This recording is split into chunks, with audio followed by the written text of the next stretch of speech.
School during the day. Sleep whenever possible. Sometimes Josh worked so late he slept on the kitchen floor beside stacks of dirty plates. Sometimes customers insulted him. Sometimes he went hungry so Maya could eat. But no matter how tired he became, every night before sleeping he checked on his sister. Always! One evening Maya developed a high fever. Josh panicked immediately. He rushed her to a nearby clinic, carrying her on his back through dark streets. At the clinic, the nurse asked for payment first. Josh checked his pocket. Not enough money. Please, he begged. She's all I have. The nurse looked away apologetically. We can't help without payment. Josh felt something inside him shatter. He sat outside the clinic holding Maya tightly while she burned with fever in his arms.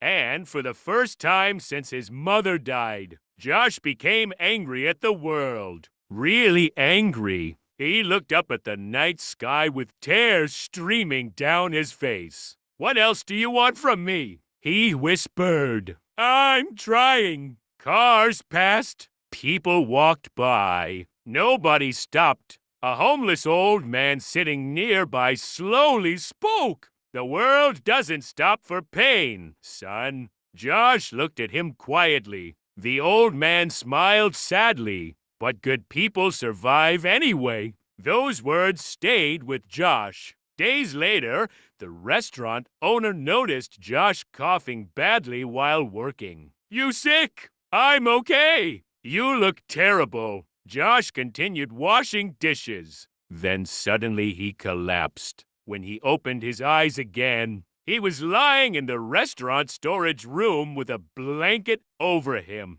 The owner sat nearby. You remind me of my son, the man said quietly. Josh blinked weakly. He died years ago. Silence filled the room. Then the owner handed Josh an envelope. Inside was money. More money than Josh had ever held before. Josh immediately shook his head. I can't take this. Yes, you can. Tears filled Josh's eyes. Why are you helping me? The owner looked away for a moment before answering. Because someone once helped me when I had nothing. Josh cried harder than he had in months. Not because life was hurting him, but because kindness still existed. Years passed slowly. Pain never fully disappeared. But Josh kept moving forward. He finished school, worked harder, took care of Maya. And one evening, many years later, Maya stood on a stage graduating from university.